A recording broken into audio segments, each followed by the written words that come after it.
Bienvenue finalement à notre rendez-vous hebdomadaire sur l'entrepreneuriat, la culture d'entreprise, comment entreprendre, pourquoi entreprendre et quand entreprendre. Toutes les semaines, finalement, on va aborder des thématiques finalement qui sont liées à l'entrepreneuriat.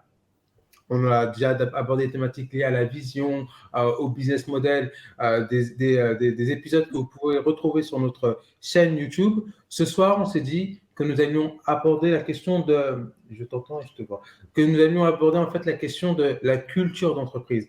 Culture d'entreprise, un élément extrêmement important finalement de la vie d'une entreprise, un élément sur lequel pas mal d'entrepreneurs passent beaucoup de temps et qui est méconnu ou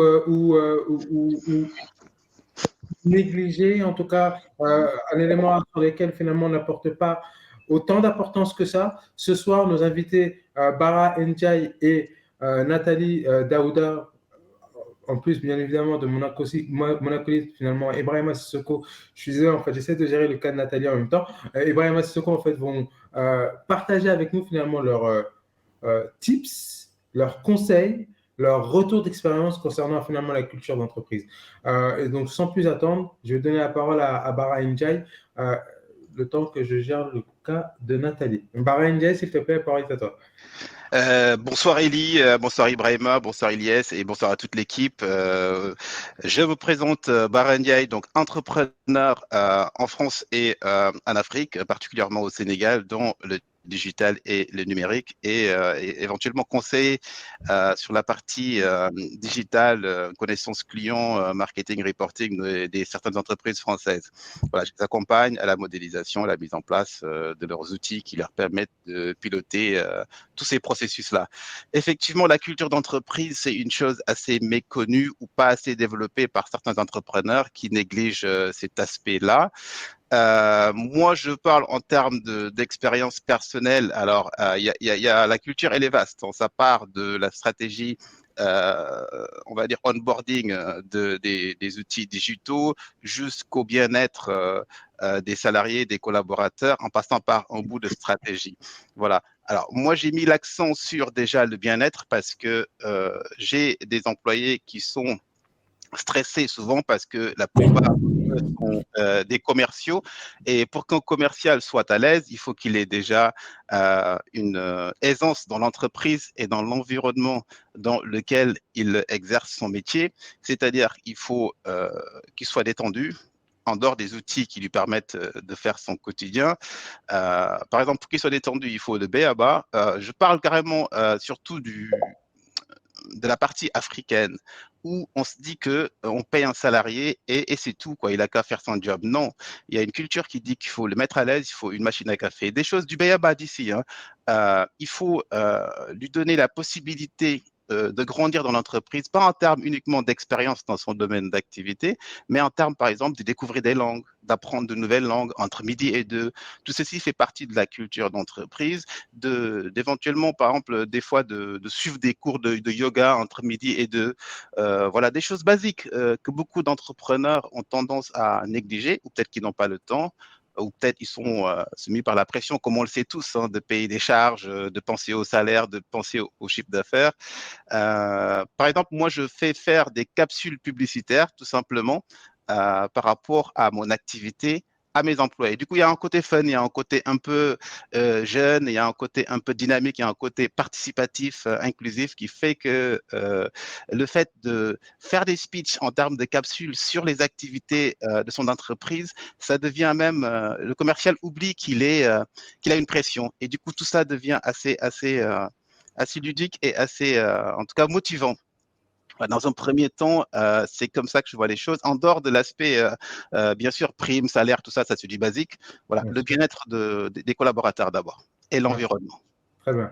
Merci, merci Bara. Donc, du coup, on rentrera un petit peu plus dans le détail dans un second temps. Merci Bara. Donc, on attend Je suis en train de régler en fait le problème de technique de Nathalie, mais en attendant, je vais demander à Prime de se présenter. Avec le micro, c'est mieux. Excuse-moi. Pas de problème. Excusez-moi. Donc, je disais Ibrahima Sissoko, entrepreneur.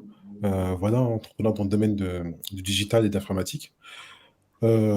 Aujourd'hui, effectivement, le but, c'est de parler de culture d'entreprise. Je pense que c'est un point qui est essentiel, qui est, comme je disais, j'aime à rappeler, et j'ai fait une publication d'ailleurs dessus sur LinkedIn.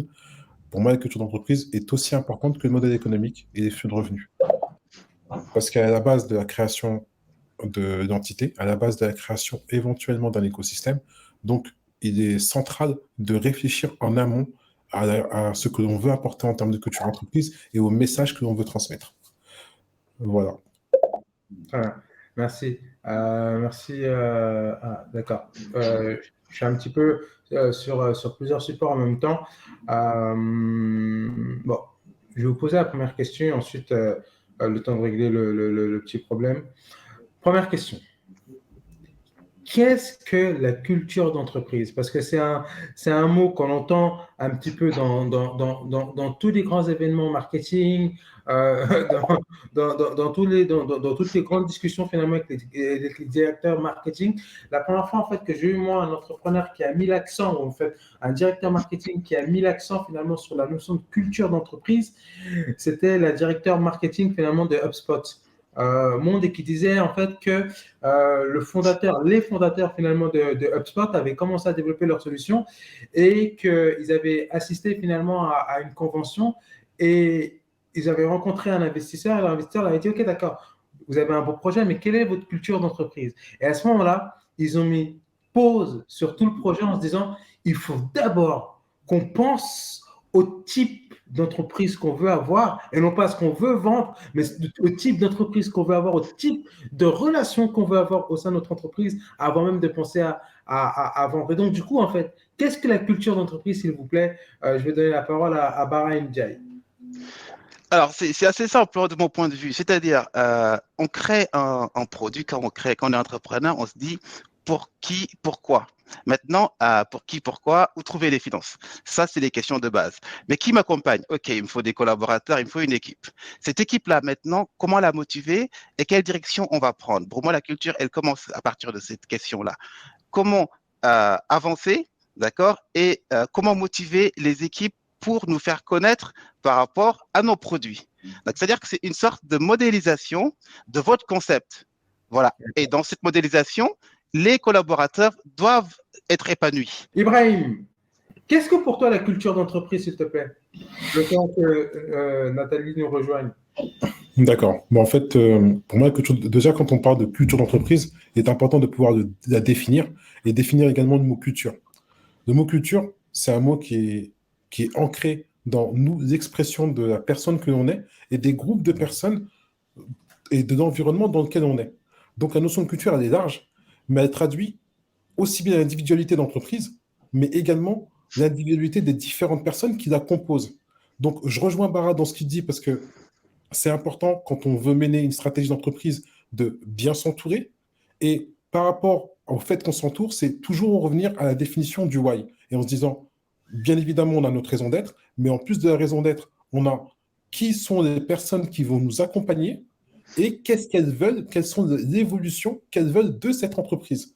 Une fois qu'on a scindé ces différentes étapes, là, on peut construire ce qu'on appelle la culture d'entreprise. Et généralement, en fait, on la construit sur 4 composantes principales, qui sont les valeurs, l'histoire, les règles de fonctionnement et les objectifs.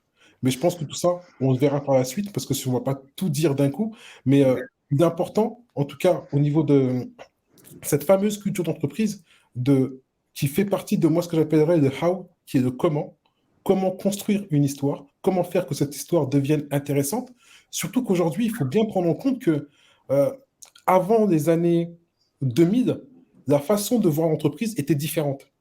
On a nos parents ou des aînés qui, eux, ont travaillé dans des entreprises pendant 10, 20, 30, 40 ans, ou qui ont commencé dans des entreprises et généralement, peut-être, ils ont eu leur retraite, ce qui n'est plus le cas. Aujourd'hui, la génération Z, qui va des années, la génération Y, qui va des années 80 à l'année 95 et la génération Y qui est post-95, ils sont en quête de sens.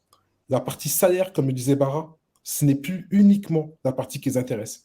Il faut que la société dans laquelle ils travaillent porte un sens, qu'elle ait des valeurs, qu'elle ait des principes, qu'ils s'y retrouvent, qu'ils aient envie, quand ils y sont, de pouvoir apporter quelque chose en termes de valeurs, en termes de culture, en termes d'environnement. Donc aujourd'hui, c'est complètement différent. Et pour attirer les talents, parce que là aujourd'hui, il est clairement question d'attirer les talents, il faut que la culture d'entreprise soit importante et qu'elle soit différente de ce qu'il y a sur le marché.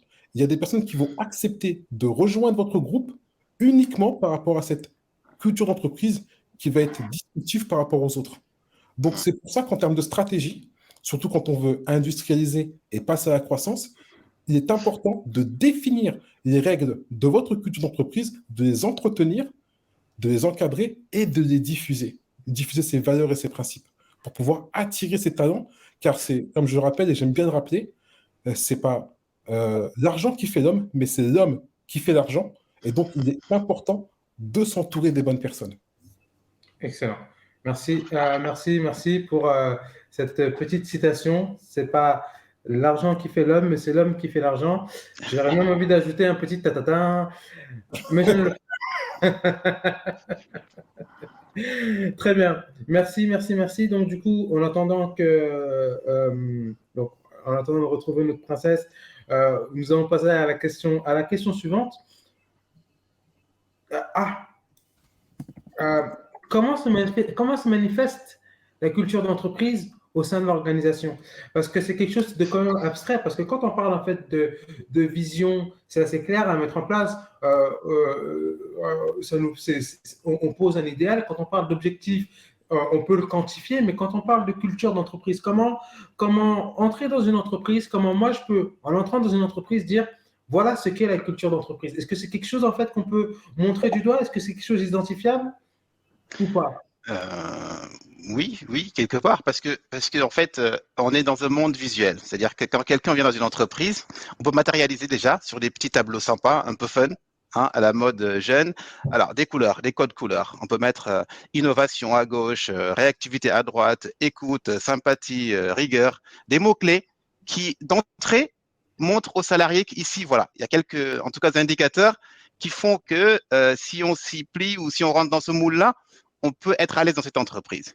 Voilà, donc c'est pas quelque chose effectivement qu'on peut matérialiser physiquement, mais comme je l'ai dit, il y a des boards dans les entreprises, des couloirs, des machines à café où on met des petits post-it sympas, où on met des petits visuels sympas pour donner en tout cas un ordre d'idée de cette culture, de la culture de cette entreprise-là. Genre costume cravate, allez, ça on laisse tomber les gars, vous pouvez vous mettre en mode Google, short, t-shirt Mickey, un casque et puis voilà, on est relax, ne vous prenez pas la tête. Arrivez juste à l'heure, c'est ce qu'on vous demande et soyez productif. Donc on peut mettre ces deux mots-clés-là, arrivez à l'heure, faites votre job, soyez productif à la fin de la journée, rentrez heureux. Donc, ces quatre mots-clés-là, c'est une culture d'entreprise. D'accord. Par exemple, voilà. Très bien, merci. Et donc, Brahima, comment, selon toi, la culture d'entreprise se manifeste au sein d'une organisation? Et ensuite, on va tenter quelque chose d'assez nouveau en faisant monter nos invités les participants sur scène pour qu'ils puissent poser leurs questions de vive voix. On t'écoute, Ibrahima, s'il te plaît, pour ta question. Comment se manifeste la culture d'entreprise au sein de l'organisation? Elle se manifeste pour moi, dans un premier temps, au niveau de l'histoire. L'histoire est assez importante. Comment l'entreprise a été créée, par qui, ses fondateurs, quels étaient leurs rôles, quelles étaient leurs fonctions avant d'entreprendre, pourquoi ils ont décidé d'entreprendre et où est-ce qu'ils en sont aujourd'hui et quelle vision ils portent. Ça, je pense que c'est super important. Et en fait, c'est important de diffuser le message. Parce qu'effectivement, quand on est en cercle restreint et qu'on embauche notre troisième ou quatrième collaborateur, bah, généralement, on est assez proche de ces collaborateurs, on les voit, donc ils sont au courant de ce qui s'est passé. Par contre, quand on arrive à scaler, c'est-à-dire passer à l'échelle, et que là, on embauche le 50e collaborateur, ce qui m'est arrivé il y a peu, enfin, il y a quelques années, le dernier ne sait pas forcément comment les premiers ont fait. Et donc, on a tendance à perdre cette information et ne plus être autant impliqué que les premiers. Donc, il est important, en fait, d'organiser des rituels où on va rappeler l'origine et l'histoire de l'entreprise sous forme de storytelling, mais assez concret, avec des exemples concrets, parce que dans les entreprises, souvent on a des héros, et donc il est important de les marquer, de les identifier, en disant, ben, par exemple, le meilleur sales, c'est telle personne, parce qu'auparavant, l'année d'avant, on a fait tant de chiffre d'affaires, cette année, on a fait tant de chiffre d'affaires, et celui qui a permis d'arriver à ce résultat, c'est telle personne. On a également des personnes qui sont des personnes clés, même si on ne les voit pas en front, bah, jouent quand même un rôle assez important au niveau de la comptabilité, au niveau des aspects de gestion administrative et financier. C'est important également de les identifier parce que toute personne qui est dans son entreprise joue un rôle précis. À titre d'exemple, mais là c'est vraiment par rapport à notre culture d'entreprise, ce que l'on a mis en place, nous, c'est des rituels, et des rites et des rituels. Par exemple, le vendredi, on a ce qu'on appelle la sunna du vendredi. Sunna veut dire un élément qui revient. Et en fait, tous les vendredis, on offre le repas à, à- à l'ensemble de nos collaborateurs sur un site. Et on fait en sorte que ce site-là, toutes les personnes qui veulent venir participer puissent y venir. C'est à Poissy dans le 78. Et on y vient pour partager un repas, on y vient pour discuter et pour que les acteurs de l'écosystème puissent se rencontrer, échanger autour de leurs fonctions, échanger autour de l'évolution de l'entreprise et juste, des fois, juste se rencontrer, se voir parce que tout le monde n'est pas présent. Donc, il y a un turnover qui peut être assez important. Il y a des relations qui se créent, il y a de l'entente qui se crée, et on sait qu'il y a des relations transverses qui peuvent se créer. Donc voilà, des rituels, il y a des team building qui sont également organisés pour le lancement des projets, parce que comme on a des projets qui sont transverses, on n'a pas mal de projets que l'on lance, bah des fois c'est bien, par rapport à un projet, d'avoir un retour d'expérience d'une personne qui n'a pas participé au projet, et donc de l'inviter à la présentation de ce projet-là. Je pense que ce qui est important, c'est les valeurs communes et mettre en place des rites et des rituels concrètement. Se dire, allez, une fois par mois, on va manger au resto, ou une fois par mois, on mange ensemble, peu importe les moyens. Euh, des rituels, pour moi, c'est important. D'accord, très bien. Effectivement. Merci. Merci, merci. Donc, du coup, bienvenue, Nathalie. Euh, Oui, désolée, hein. Aucun problème. Compliqué aujourd'hui. Oui, dites-moi. Alors, est-ce que tu peux te présenter, s'il te plaît? Et donc, du coup, en fait, dans un premier temps, te présenter, qu'est-ce que la culture d'entreprise pour toi et comment elle se manifeste au sein d'une organisation, s'il te plaît? D'accord. Donc, je suis Nathalie Daouda. Je dirige donc le cabinet ND Consultants en France et depuis quelques temps au Bénin également. Et voilà, je travaille là où j'ai des opportunités en tant que consultant, stratège en développement d'entreprise. Et sinon au Bénin, donc j'ai ouvert un centre d'affaires, un accélérateur de PME, un espace de coworking qui sont dans la dynamique de la manière dont je travaille, qui est un petit peu considérée comme un petit peu particulière, qui est le capitalisme responsable. Ça, je pourrais vous en parler un petit peu plus tard en développant cette notion donc, de culture d'entreprise. Donc, j'ai travaillé très longtemps en entreprise avant de décider que ce n'était pas pour moi et de devenir entrepreneur. Donc, aujourd'hui, c'est pratiquement ISO. J'ai fait 15 ans en tant que salarié et là, j'approche ma 12e année en tant qu'entrepreneur. Pour moi, la culture d'entreprise, c'est vraiment, ce sont les valeurs en fait des dirigeants qui sont matérialisées par la manière dont ils organisent l'activité au sein de leur entreprise. Au départ. Et après, la culture, elle devient en fait ce que les collaborateurs en font. Donc, il y a ce que les dirigeants veulent, l'intention de départ, et finalement, il y a une dynamique de terrain et les gens vont s'approprier ou non ces valeurs et vont venir après en superposer d'autres ou pas. Donc, je pense que la culture d'entreprise, ce n'est pas quelque chose de descendant. Il y a ce qu'on a envie de faire et il y a ce que les gens reçoivent et ce qu'ils en font.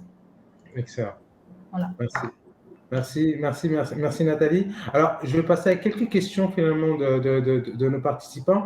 Et bien évidemment, je rappelle à nos participants que si vous voulez poser vos questions en direct, vous avez juste à vous manifester en fait dans la zone chat et on verra comment et quand vous faire passer, vous faire monter sur scène pour poser vos questions.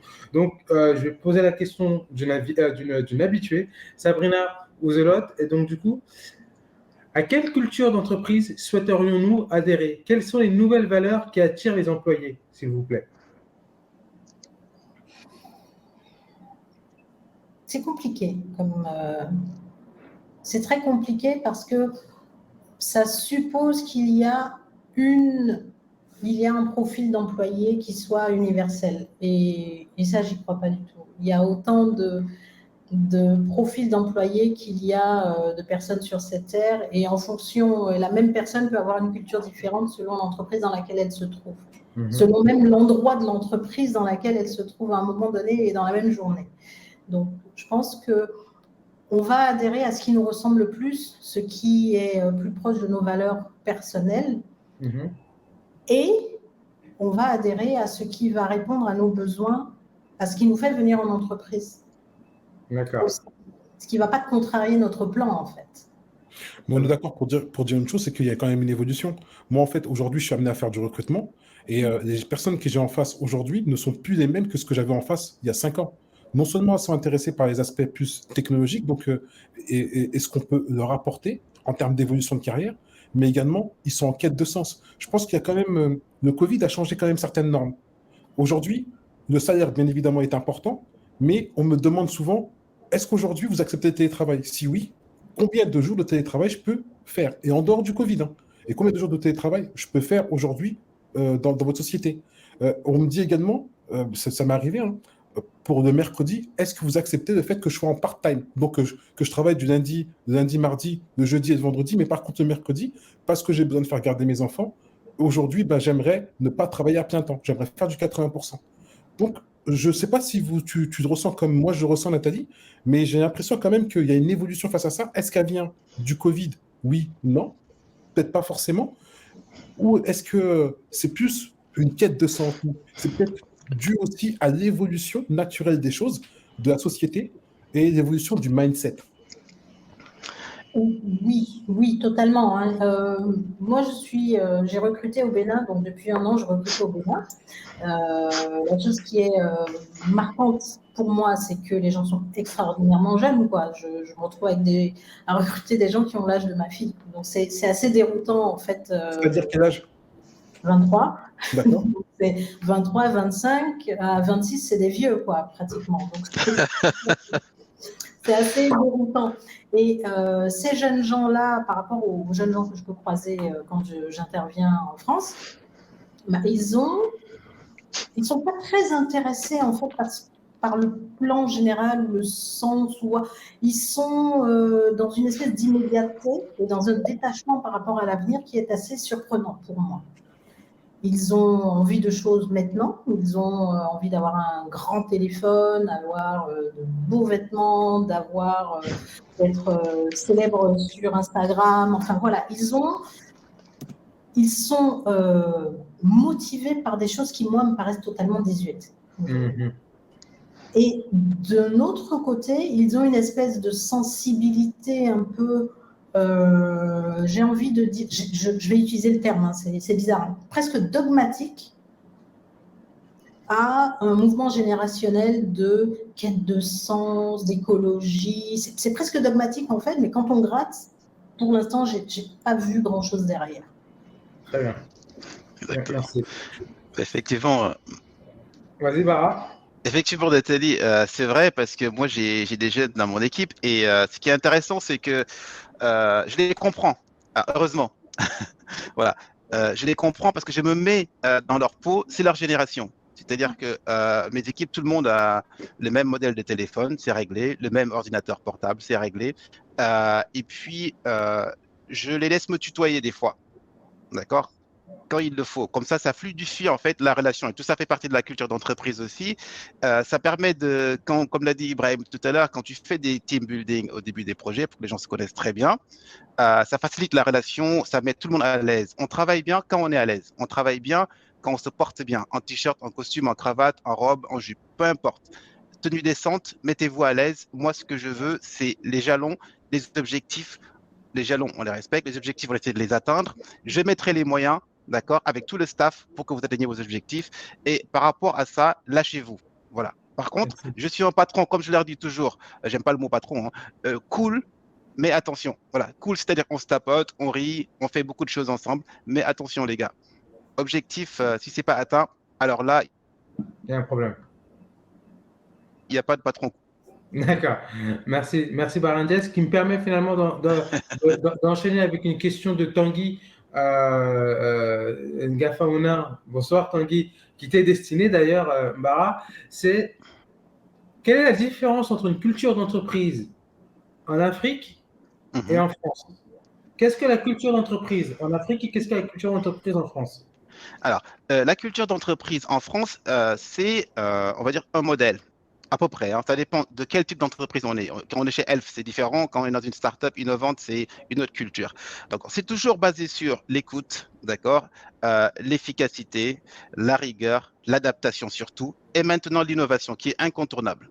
D'accord? Mhm. Comment s'adapter? Alors, on peut voir des entreprises, mais solides, comme l'a dit Ibrahim tout à l'heure. Qu'est-ce que le fondateur avait fait en 1829 lorsqu'on parle d'un produit? Oui, mon arrière-grand-père avait créé ce produit-là parce qu'il vivait dans la Creuse, parce que comme ça, voici les valeurs, voici même l'étiquetage qu'il faut jamais changer. Par exemple, sur un produit donné. Mhm. Alors qu'en Afrique, aujourd'hui, on se dit, ce qui est intéressant, c'est que moi, j'aime bien écouter, parce qu'il faut pas, même si j'entreprends là-bas, je ne suis pas donneur de leçons. Je transpose des modèles qui peuvent s'adapter. Si le Mhm. modèle ne passe pas, ça grince, je lève le pied en me disant, bah, tu vas un peu trop vite, c'est pas comme ça que ça marche. Écoute plus les gars qui sont là. Si tu dis que tout le monde arrive à 9 heures, les gars, ils arrivent à 10h30. Bon, au lieu de les virer, il faut rire un peu, d'accord? Et rappeler les gars à l'ordre, par exemple, et leur dire, écoutez, voilà, il y a des objectifs, si vous voulez les atteindre, un peu plus de rigueur. Donc, le mot rigueur revient. Le mot innovation, on fait du télétravail. Vous restez chez vous. Je peux surveiller ce que vous faites, par rapport au digital, mais soyez productifs, atteignez les objectifs. Donc, restez chez vous, faites le même travail que lorsque vous êtes au bureau. Comme ça nous permet même des fois d'économiser en tant qu'entrepreneur de l'électricité, certains factures de téléphone, etc. Mais cette culture-là, on la transpose. Faites du télétravail, c'est pas destiné qu'à ceux qui sont en Europe. Mettez-vous à l'aise, soyez productifs, et puis on instaure ça, ça marche des fois. On fait du test and learn, voilà, sur la culture. D'accord. C'est comme ça que j'adapte moi. Donc, il Après, n'y c'est a mon pas expérience personnelle, hein. Donc, il n'y a pas de culture d'entreprise à l'africaine, de culture d'entreprise à la française. Il y a une culture de l'humain, une fédération de l'humain, qui Quelque chose comme passe ça. avant tout par une compréhension de la Exactement. culture de l'humain. Exactement. D'accord. L'écoute. Merci. Bien résumé. Merci. Donc, du coup, Salou Sako, il y a beaucoup de questions qui sont posées par les participants. Il est important pour moi, en fait, de les faire participer au webinaire, même s'ils ne sont pas présents sur nous. Donc, du coup, je pose la question de Salou Sako et elle sera adressée à Ibrahima, si tu le veux bien. Quels sont les outils et les éléments à considérer pour trouver sa culture d'entreprise? Merci. Les outils et les éléments à considérer pour trouver sa culture d'entreprise. C'est bien, effectivement. Moi, j'aime bien noter, poser sur papier et dire, OK, quels sont les objectifs qu'on veut atteindre, quelle méthode, et après, poser la méthodologie qui va nous permettre d'atteindre ces objectifs. En termes d'outils, je pense qu'il est bien d'utiliser tout ce qui est gestion prévisionnelle de l'emploi et des compétences. C'est tout ce qui tourne autour de la RH. Donc, dans un premier temps, c'est se découvrir soi, savoir qui on est, quels sont nos atouts, quelles sont nos faiblesses, savoir par qui on est entouré en termes d'équipe. Et par rapport à la façon dont on est entouré en termes d'équipe, se dire quels vont être nos futurs besoins. À côté, on a le message que l'on veut transmettre.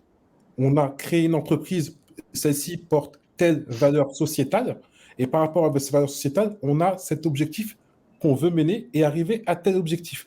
Je pense en tout cas moi me concernant, j'aime bien parler de moi parce que c'est à travers mon retour d'expérience et mon vécu, euh, je me fixe des objectifs non en termes de chiffre d'affaires, mais en termes de création d'emplois. Et je suis satisfait quand j'ai atteint ces objectifs en termes de création d'emplois. Si j'ai fixé pour 2023 de recruter 9 collaborateurs, 2 dans le marketing, un dans la gestion administrative, etc., ça va être mes critères. Et donc, il va falloir que je trouve des personnes. Oui, Eddie.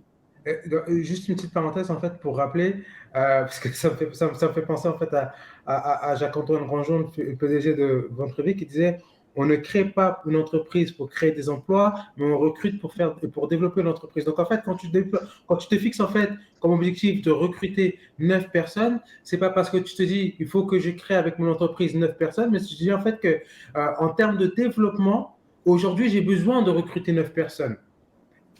Tout à fait d'accord. Je te rejoins à ce niveau-là. Effectivement, ça fait partie de la partie industrialisation, c'est-à-dire le passage à l'échelle et donc le développement d'entreprise. Donc, il est clair que l'entreprise doit générer de revenus, elle doit se développer, donc créer de la valeur. Et c'est pour ça qu'on embauche. Ce n'est pas le why de l'entreprise n'est pas l'embauche, mais c'est parce qu'on se développe qu'on embauche. Mais en tout cas, à partir du moment où on se développe, il faut embaucher. Que ce soit en alternance dans un premier temps pour faire monter en compétence ses collaborateurs et les inscrire dans cette culture d'entreprise. Donc, les outils, pour moi, sont dans la gestion prévisionnelle de l'emploi et des compétences, où on va établir la fiche de poste de la personne dont on a besoin. On va établir le cadre dans lequel on est, c'est-à-dire le règlement intérieur, c'est un outil pour justement ne pas déborder, à quelle heure on arrive, à quelle heure on part, même si on n'est pas sur du 8-17 heures, on est peut-être sur des amplitudes horaires. Vous pouvez commencer à arriver à 8 et de 8 à 10 heures ou 10h30. Par contre, forcément, si vous arrivez à 10h30, partez pas à 16 heures. Mais ça, c'est une logique.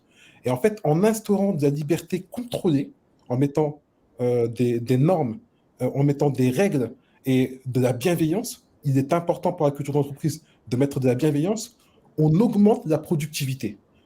Le nerf de la guerre, l'ensemble de ce que l'on fait par rapport à la culture d'entreprise, c'est bien évidemment de donner un sens et des valeurs que l'on va véhiculer à travers nos résultats, nos objectifs, et également à travers ce qu'on va fournir, ce que soit la prestation de service ou la création d'un produit ou l'amélioration du produit, mais c'est également la productivité. Et en termes de productivité, quand vous avez des employés, quand vous avez un écosystème, quand vous avez des personnes qui vous suivent, qui sont satisfaits, qui sont contents de travailler avec vous, la productivité fait son bout de chemin tout seul. Merci. Au moment où je vous parle, j'ai des personnes qui sont au bureau et qui ne partiront qu'à 22 heures. Je ne leur ai jamais de ma vie imposé de partir à 22 heures. Mais ils s'y sentent bien, sauf Elie, mais ils s'y sentent bien et ne comptent pas leurs heures. Il n'y a pas de syndicat. Je vais monter un syndicat. Oh là là, je sais pas arriver à 50 employés, ça c'est sûr. Merci Brahima. Et donc du coup en fait on voit en fait que vous vous retrouvez avec Bara et Nathalie. Donc du coup finalement il y a cette notion d'humain qui est quand même centrale quand on parle de culture d'entreprise. Nathalie, une question pour toi. Quels sont les avantages d'avoir une culture d'entreprise forte? Je pense que c'est la fidélisation, c'est l'adhésion à La fidélisation du client. La fidélisation de la force de production humaine autour d'un projet et de l'ambition du dirigeant, en fait. D'avoir des gens qui sont, comme disait Ibrahima, si les gens sont contents d'être là, si le fait d'être là ne les déroute pas de leur projet personnel, ils vont se donner à fond parce que ça contribue à alimenter leur propre matrice. Donc, s'ils sont contents d'être là, ils vont se donner à fond. Et c'est gagnant-gagnant et ça fonctionne très bien. Donc, l'intérêt d'avoir une culture, alors, ce n'est pas juste une culture, c'est l'intérêt d'avoir une culture constructive d'entreprise, c'est d'avoir des gens motivés et impliqués. Une culture toxique d'entreprise, ça existe aussi. Hein. Voilà, on n'est pas dans le monde des bisounours. Hein. Est-ce que tu pourrais me donner un exemple de culture nocive d'entreprise, s'il te plaît? Alors, on ne cite pas ses contemporains, mais j'ai fait une intervention conseil dans une entreprise qui avait un turnover, mais je n'avais jamais vu ça de ma vie. Quand j'ai fait les interviews, donc les gens me disaient, il y a des gens qui font 2 heures dans l'entreprise et s'en vont. Voilà, vraiment, c'est du turnover de cinéma, quoi. Et en fait, les dirigeants n'avaient absolument pas conscience de l'atmosphère totalement contre-productive qu'ils mettaient en place. C'est paternaliste, c'est dictatorial, c'est totalement irrespectueux. C'est un management par la peur, par l'invective. Voilà, donc c'est vraiment, ils sont restés dans les années fort lointaines. Exactement. Et ils étaient persuadés d'être c'est même pas des forces, d'être des puissances locales, intouchables, d'être les seuls employeurs donc, du secteur dont les gens n'avaient pas le choix d'aller travailler chez eux, et ils traitaient les gens comme on ne traite pas les gens. D'accord ? Et c'est épouvantable, quoi. C'est épouvantable, et en fait, ils étaient déroutés parce qu'il y avait des gens qui étaient là depuis 30 ans, qui, pour eux, ne se plaignaient pas, ils étaient là depuis 30 ans. Et donc, ma mission, c'était expliquez-nous pourquoi les jeunes ne restent pas chez nous. Ce sont tous des feignasses, ils ne veulent pas travailler. En gros, c'était ça. D'accord ? Quand j'ai fait mes interviews, je me suis rendu compte que les gens qui étaient là depuis 30 ans étaient complètement emprisonnés dans cette matrice parce qu'il y a un crédit, parce qu'il y a des gamins, parce qu'ils ne peuvent pas sortir de là, donc il n'y a pas d'autre emploi, ils ne peuvent pas déménager, donc ils sont obligés, donc ils supportent. Ils étaient dans une détresse terrible. J'ai eu des crises de larmes pendant mon audit, quoi. Donc, c'est quelque chose qui m'était jamais arrivé. Ok. Ouais. Moi, j'ai une question, parce que, en fait, n'ayant pas vécu, comment on fait pour en sortir? Une fois qu'on a identifié des choses comme ça par rapport à des employés, qu'est-ce qu'on peut leur proposer comme accompagnement? Comment on fait pour en sortir? Ça sort peut-être un petit peu du cadre de la culture d'entreprise, en tout cas de la thématique qu'on a abordée. Mais quand on se retrouve face à une situation comme celle-ci, comment on peut aider, accompagner? Quels sont les moyens que l'on a?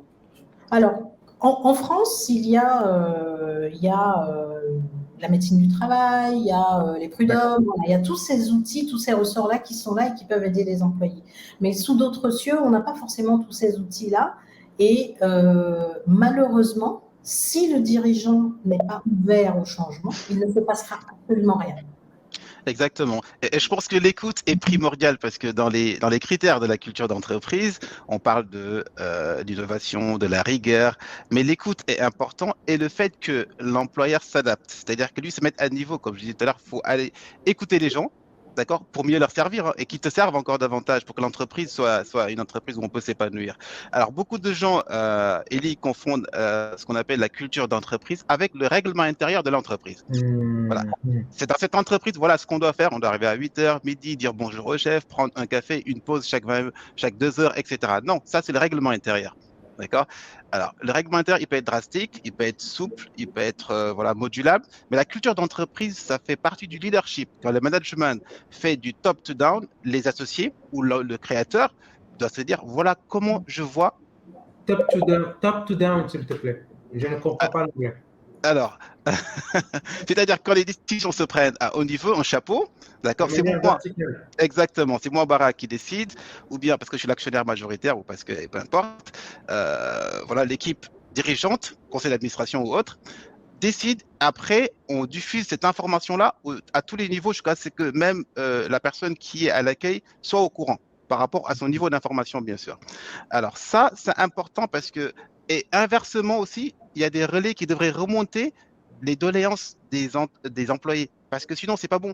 Quand on décide en amont pour des personnes, sans pour autant savoir comment ils vont réagir, d'accord? Ou bien sans pour autant savoir comment, après, les effets de bord ou les effets que ça peut avoir sur leur santé mentale, sur leur motivation, d'accord? Et sur l'énergie qu'ils avaient et qu'il faut juste canaliser des fois ou juste booster pour certains, on peut avoir un vrai problème au sein de l'entreprise.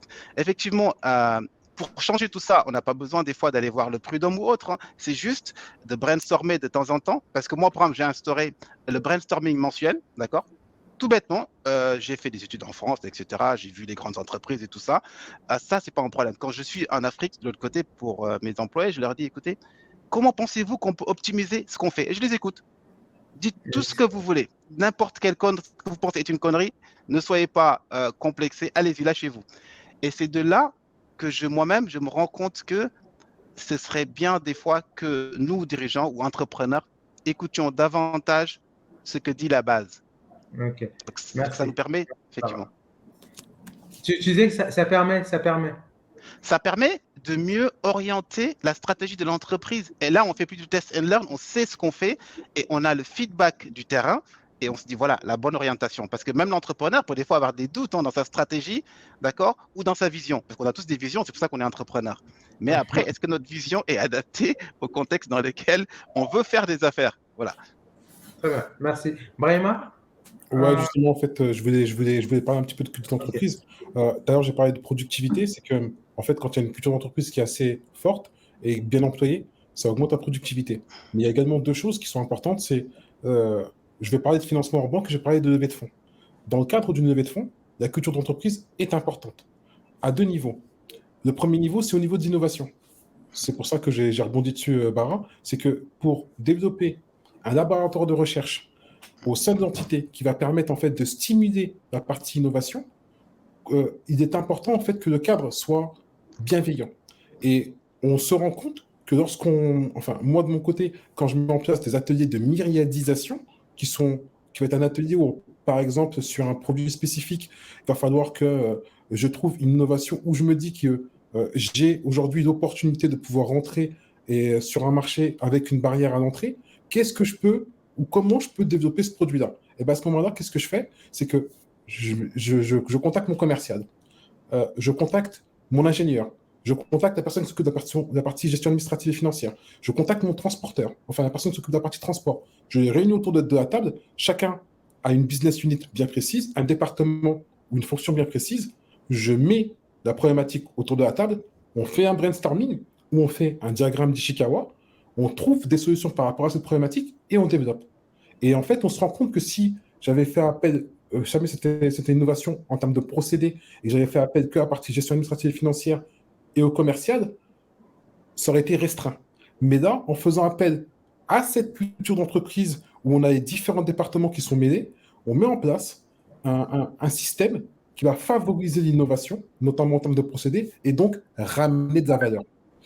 L'innovation, aujourd'hui, c'est important dans le cadre d'une levée de fonds. Pourquoi? Parce que c'est de la propriété intellectuelle, c'est de la propriété immatérielle qui est valorisable et qui, bien déployée, peut valoir plusieurs millions. Ça, c'est d'une part. D'autre part, il faut le savoir, c'est que ayant fait partie, ayant été auparavant VC analyste pour plusieurs fonds d'investissement, quand on me demandait de faire des due diligence et donc d'auditer certaines entreprises. D'accord, due diligence, audit. Voilà. Une due diligence, c'est une opération qui consiste, une fois que le fonds d'investissement a décidé comment dirais-je, de valider votre proposition de valeur, qu'ils ont eu accès à un certain nombre d'informations comme le pitch deck, qui est un document qui résume sous forme de PowerPoint l'ensemble de votre projet, de votre proposition de valeur et de votre modèle économique. On va décider de se dire, bah, OK, ça nous intéresse, donc on va rentrer dans des tractations où on va dire, on est prêt à mettre de l'argent, mais maintenant il faut déterminer combien et surtout à vérifier que l'ensemble des éléments dont vous nous avez parlé sont valides et que le marché est existant. Une due diligence peut durer quelques heures ou elle peut durer quelques semaines, tout dépend. Donc, dans le cadre de cette due diligence, enfin, quand ça était acté, on faisait appel à moi pour me dire, OK, qu'est-ce que tu en penses? Est-ce que tu penses que cette société vaut le coup? Donc, avec l'aide d'un consultant ou d'un ou plusieurs consultants, on se penchait sur le dossier, on analysait un certain nombre de critères et de facteurs, et tenez-vous bien, la partie porteur de projet, la partie culture d'entreprise, la partie ressources, pour moi, a été notée à 40%. C'est-à-dire sur une note de 10, c'était 4 sur 10. C'était pour moi la partie qui méritait le plus d'attention. Attention, effectivement. Pourquoi? Parce qu'un projet, quel qu'il soit, quelle que soit la proposition de valeur qu'elle est, si elle ne trouve pas de rencontre au niveau du marché, c'est un projet qui n'ira pas loin. Tu peux établir une souffrance, c'est-à-dire trouver une problématique, mais s'il n'y a pas de marché, il n'y a pas de rencontre entre l'offre et la demande, ton projet restera dans un tiroir. Excellent. Mais par contre, quand tu es un porteur de projet qui, lui, comprend les différents axes, c'est prendre des décisions, c'est s'entourer, il comprendra que même si la proposition de valeur aujourd'hui, elle est intéressante, elle n'est pas dans le time to market, il fera un pivot stratégique. J'explique ce que c'est. Il va s'orienter sur une offre différente ou va viser un secteur différent, un marché différent ou des cibles différentes. Donc, le plus important pour nous, enfin pour moi, dans ce que j'ai écrit en termes de due diligence, c'est effectivement le porteur de projet, la façon dont il s'est entouré, qui il a pris comme associé, qui il a pris dans son board, la culture d'entreprise qu'il a instaurée à travers différents regards, outils, sa façon de parler, le bien-être ou pas de ses employés, sa gestion prévisionnelle des emplois et des compétences, la façon dont il va recruter. Et tous ces éléments-là vont permettre d'établir une notation et me dire, voilà, s'il a été capable de faire preuve d'intelligence collective, d'intelligence émotionnelle, c'est que c'est quelqu'un qui peut s'inscrire dans le temps entre 5 et 7 ans dans la création d'une belle boîte. Voilà. C'est pour ça qu'aujourd'hui, la culture d'entreprise, il ne faut pas le voir juste comme un hobby pour les générations Z ou les générations Y, mais comme un point important, aussi important que le modèle économique que l'on veut développer. Très bien. Merci Brahim. Donc, j'enchaîne tout de suite avec la question de Amit Tahiri. Faut-il aborder le sujet du divorce, du congédiement avec ses employeurs dans la culture d'entreprise? Parce que l'on parle des bons côtés de la culture d'entreprise, mais il y a aussi les employés que l'on doit congédier lorsque ça ne fonctionne pas. Comment est-ce qu'on aborde le sujet, Nathalie? Bien sûr qu'il faut en parler. Comme je disais tout à l'heure, on n'est pas dans un monde de bisounours. Hein. On est dans des activités globalement de création de valeur. On vient là pour gagner de l'argent à la base. Hein. C'est tant mieux s'il y a une application sociale et sociétale dans notre activité, mais à la base, le but du jeu, c'est quand même d'être rentable pour pérenniser l'activité. Donc oui, il faut parler de ces choses-là et il faut non seulement en parler, mais il faut les identifier, les codifier et savoir les gérer et ne pas les subir en fait quand elles arrivent. On se sépare pourquoi? On se sépare parce que soit il y a un déficit de compétences, soit il y a une inadéquation dans le système de valeurs des uns et des autres. Voilà, on ne se sépare pas pour tellement autre chose. J'ai envie d'être là parce que on se retrouve, j'ai pas honte de travailler dans cette société, ou j'ai envie d'être là parce que je gagne ma vie. Voilà, on est là pour des raisons très claires. Et on se sépare pour des raisons tout aussi claires. Et si ça n'est pas codifié, on va faire des erreurs. On va faire des erreurs qui vont ternir non pas la culture, mais l'image de l'entreprise. Vont finir par être toxiques et ça va détériorer au fur et à mesure la confiance qui a pu s'instaurer entre les dirigeants et l'entreprise. Ça va installer un climat de défiance, de méfiance, et ça peut avoir d'autres conséquences beaucoup plus graves. Donc, s'il y a des raisons pour lesquelles on est amené à envisager de se séparer, il faut en parler. D'accord, merci. Très ouvertement. Merci Nathalie. Et donc, du coup, finalement, cette notion de séparation me permet de poser la dernière question du webinaire, qui est comment on crée une culture d'entreprise à l'ère du télétravail. C'est déjà extrêmement difficile de créer une culture d'entreprise quand tout le monde est là en présentiel, mais quand chacun est derrière son écran, c'est un défi de taille. Comment fait-on pour le relever? La bienveillance, mon capitaine, la bienveillance. Je pense que tout part de bienveillance. Elie, de façon assez simple, on a les outils digitaux. Là, on se voit, on est en train de sourire, de se dire des choses intéressantes, assez productives, et puis qui nous permettent de nous connaître les uns les autres et de voir comment les uns les autres font fonctionner leurs entreprises, les développent, quelles sont les idées qu'ils véhiculent au sein de leur entreprise. Donc, au quotidien, nous sommes connectés. Et la jeunesse et les travailleurs, même à l'ancienne, sont connectés aujourd'hui. Covid oblige, digitalisation a le vent à poupe, et puis on s'y retrouve tous maintenant. D'ailleurs, moi-même, j'ai pas du tout envie des fois d'aller au bureau parce que je suis plus à l'aise à la maison avec des écrans différents. Et puis, des fois, il y a des anniversaires, on fait des thèmes. D'accord? C'est une culture d'entreprise aussi. On s'habille comme on veut avec des codes couleurs. Des fois, entre midi et 2, on se fait des games parce qu'il y a des outils qui nous permettent de faire des jeux pour créer une synergie, une sorte de team building, mais digital. Alors, l'idée aussi, c'est quoi? C'est que culture d'entreprise, on se dit, comme l'a aussi évoqué Ibrahima tout à l'heure, c'est pas une histoire d'arriver à 8 heures ou à 10 heures. On a un time slot, un créneau où on peut arriver au bureau.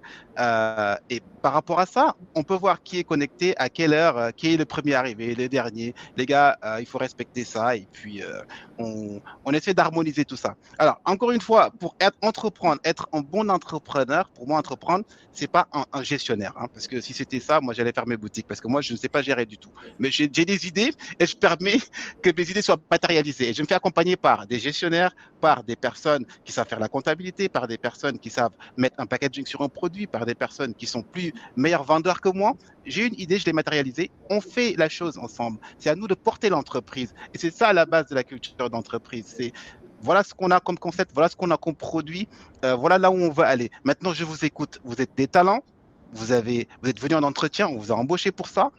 Aidez-moi, aidez l'entreprise à grandir avec nos idées. Voilà, elle existe maintenant, l'entreprise. Le concepteur l'a conçue. Maintenant, vous êtes là pour qu'on fasse avancer le train. Et il y a plusieurs wagons dans le train. Il y a un wagon de marchandises, il y a un wagon qui fait autre chose, il y a un wagon où il y a des personnes, il y a un wagon bar, il y a un wagon lit. Donc tout ça mis ensemble, ça permet de faire avancer l'entreprise. Avec le digital maintenant, qu'est-ce qu'on peut faire? On peut véhiculer beaucoup de messages, on peut faire beaucoup de storytelling pour que les gens se disent, voilà, l'entreprise, elle a été initiée en ce moment, voici les idées, les principes de base, voilà là où les dirigeants veulent qu'on aille, et les objectifs sont là, allons-y. Excellent. Merci. Merci, Ibrahima. Ok, pour moi, en fait, je rebondis sur ce que Bara a dit hein, et un petit peu de ce que Nathalie a dit. Ce qui est important, je pense, c'est de multiplier les formats. Aujourd'hui, à l'ère du digital, cette culture d'entreprise, si on veut la maintenir ou peut-être la créer à distance, parce que euh, normalement, l'usage voudrait que on la crée en présentiel et qu'on la maintient en distanciel. Des fois, c'est pas possible. Des fois, on peut avoir des développeurs qui sont à l'autre bout du monde. Nous, on est présents ici et on peut avoir une équipe de marketing qui est également à l'autre bout du monde. Donc, pour développer cette culture d'entreprise, il faut multiplier les formats. Et quand je parle de multiplier les formats, il y a le one-to-one qui est important, l'entretien individuel et le type de management qu'on va utiliser, le management de proximité, peut-être le micromanagement pour certains collaborateurs, et d'autres fois, un modèle plus participatif, dans le cadre, par exemple, d'un lancement de projet, de partir sur un kick-off. Quand il y a une transmission d'informations, on peut partir sur de la gamification. Et quand je parle de gamification, Elie, tu le sais, c'est que certaines fois, en fait, on utilise un logiciel qui s'appelle Kahoot, qui permet Hmm. justement, en fait, d'interagir avec ses collaborateurs en mode jeu sur une question qu'on pourrait poser. On pourrait partir sur des fois des modèles où on va changer d'outil. Il est plus intéressant sur certaines fois d'utiliser Zoom, des fois Meet, mais des fois également des lives. Enfin, quand je dis live, c'est un appel groupé WhatsApp Bien pour aller sûr. plus vite. La notion de groupe, sur ça sur WhatsApp ou sur Telegram, d'envoi de fichiers partagés, de fichiers collaboratifs, de travailler ensemble sur des fichiers. Je pense qu'il est important aujourd'hui, à l'ère dans laquelle on est, de multiplier les formats. Et plus on aura accès à des formats qui sont différents, plus on va donner la possibilité et le choix à nos collaborateurs justement de nous soumettre de nouveaux types de formats et de nouveaux types de collaboration, et plus on va les impliquer, plus on va améliorer cette qualité qu'il y a d'écoute et d'écoute active qui va permettre de pouvoir peut-être aller plus loin, créer de la valeur là où il y en a, mais surtout là où il n'y en a pas.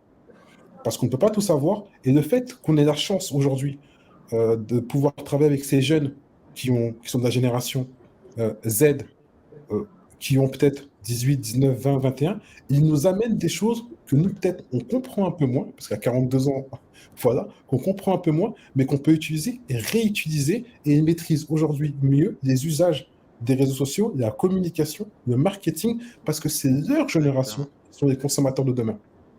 Excellent. Merci.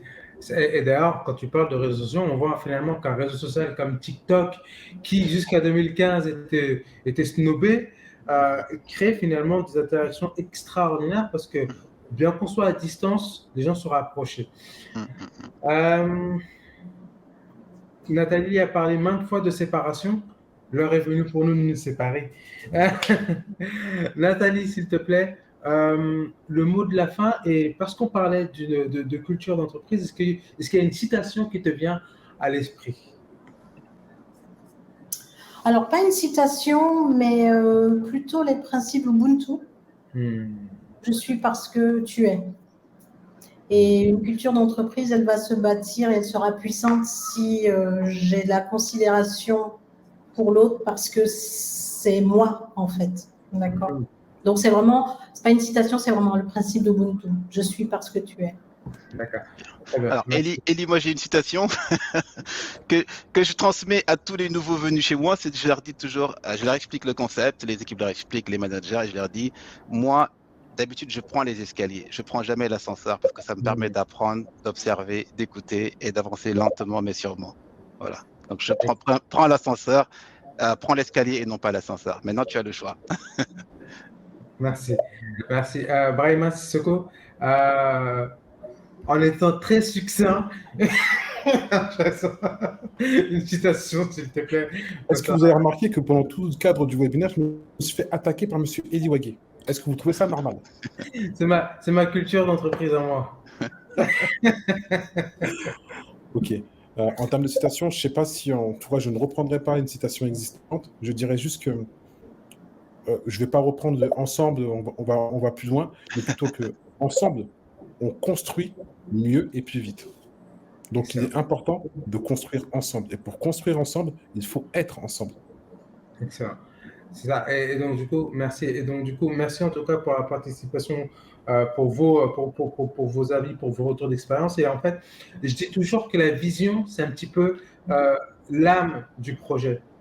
Et c'est ce qui va nous donner une âme, c'est ce qui va nous donner en fait cette envie de nous transcender, de nous dépasser et d'avancer là où finalement être résilient lorsqu'on n'a plus envie d'avancer et qu'on fait face finalement aux difficultés. Si la vision, si l'âme du projet, alors la culture d'entreprise finalement ça va être son cœur parce que c'est ce qui va nous rassembler, c'est ce qui va nous faire preuve en fait, ce qui va nous amener en fait à faire preuve d'empathie, de faire preuve de compréhension et d'humanité parce que l'humain c'est ce qui est central dans une entreprise. Une entreprise sans humain, c'est une entreprise où les gens, finalement, partent dès qu'ils en ont une opportunité. Nos parents ne restaient pas dans une entreprise pendant 30 ans parce qu'ils étaient fidèles à l'entreprise, c'est parce qu'ils avaient une culture qui disait, en fait, quoi qu'il arrive, tu dois rester ici. Aujourd'hui, ça me fait penser, en fait, à une série où la maman, à chaque fois, elle faisait une nouvelle, à rentrer à rentrer dans un nouveau job, au moindre problème avec son patron, disait hey, moi, je n'ai pas besoin de ça, mon mari a 2 emplois. Et donc, du coup, en fait, on est dans cette génération, en fait, aujourd'hui, où s'il n'y a plus d'humain, si je me ressens, si en fait le projet de l'entreprise ici, les interactions avec mes collaborateurs ne me font pas vibrer, je ne vois pas pourquoi je devrais rester ici. Parce que c'est un des points bénéfiques, en tout cas à mon sens, de la mondialisation. Le monde est ton terrain de jeu. C'est de toi? Moi, mais Brahim, Elie, en fait, tu viens de synthétiser. Tu savais tout ça et tu nous as fait parler pendant 1 heure alors que tu savais tout ça. Ça faut savoir, ça fait une semaine qu'il s'entraîne. Parce que moi, je connais cette D'accord. Ça fait une semaine qu'il a dû se gratter. Puis là, il a trouvé la bonne occasion pour le placer. Il s'est dit, bon, c'est bon. Ne vous laissez pas avoir par Ne vous laissez pas. Pas vrai, il n'est pas comme ça. C'est ma culture d'entreprise à moi. En tout cas, merci à tous nos participants, à tous ces acteurs de l'ombre invisible et qui ont participé avec leurs nombreuses questions. Pardon, je n'ai pas pu poser toutes les questions parce qu'il y en a eu beaucoup et on a eu des interventions en fait très intéressantes et c'est pour ça que j'ai voulu donner le temps à nos invités finalement de s'exprimer parce que c'était très enrichissant. Merci à nos nombreux participants, merci aux habitués, merci bien évidemment à Nathalie et bien sûr merci à Bara. Nathalie qui nous suit depuis Cotonou et c'est pas rien. Merci infiniment. Bara qui nous suit finalement entre deux meetings et qui fait l'effort en fait après une journée harassante pour eux d'être là pour écouter mes blagues qui sont pas très marrantes. Mais merci en tout cas. Merci Elie. Merci à nos acteurs de l'ombre, à l'équipe sur laquelle finalement les webinaires n'auraient pas pu être produits. Donc Elias, Johan, Rudy, Issa, Bouba. Et merci à moi. Et donc je pense que j'ai dit merci à tout le monde. Merci à Ibrahima. Ouais. Et moi, je voulais rajouter, merci à tous. Et effectivement, là, on a un canal Telegram. C'est un canal qui va permettre en fait de pouvoir prolonger cette aventure et permettre aux gens qui ont des questions de pouvoir que nous on puisse prolonger l'aventure en répondant à ces questions. Donc n'hésitez pas à le rejoindre. Vous avez des questions, on fera tout pour répondre dans les meilleurs délais et on vous permettra d'avoir des informations que d'autres n'ont pas aujourd'hui. C'est une première. Donc soyez indulgents avec nous, faites-nous vos retours. Il est très important qu'on ait vos retours pour savoir ce que l'on peut améliorer. On a la chance d'avoir des entrepreneurs qui nous donnent de leur temps. Et croyez-moi, c'est pas facile. Hein, parce que c'est pas payant après, on passe pas à la caisse, non? C'est Elie qui paye, c'est Elie qui paye. D'accord, ok.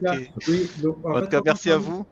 Merci à toi. Et donc, en fait, juste après, quand on parle de culture d'entreprise, en fait, on a créé ce canal Telegram parce qu'on veut créer une culture avec vous. Donc, du coup, rejoignez-le. Il est gratuit pour tous ceux qui nous ont suivis ce soir. Bara, tu voulais dire quelque chose? C'est simplement vous remercier les gars, c'était très productif et vous êtes des gars sympas. Voilà, on a envie de travailler avec vous et puis je serai dispo la prochaine fois. Merci Bara. Merci Bara, merci Nathalie, merci Ibrahima, merci à tous. Merci à tous et bien évidemment, je finis avec mon gimmick. Soyez riches d'entreprendre, une richesse émotionnelle, une richesse intellectuelle, une richesse comportementale, une richesse à tous les égards, mais surtout soyez riches d'entreprendre. Merci à tous. Bonne soirée.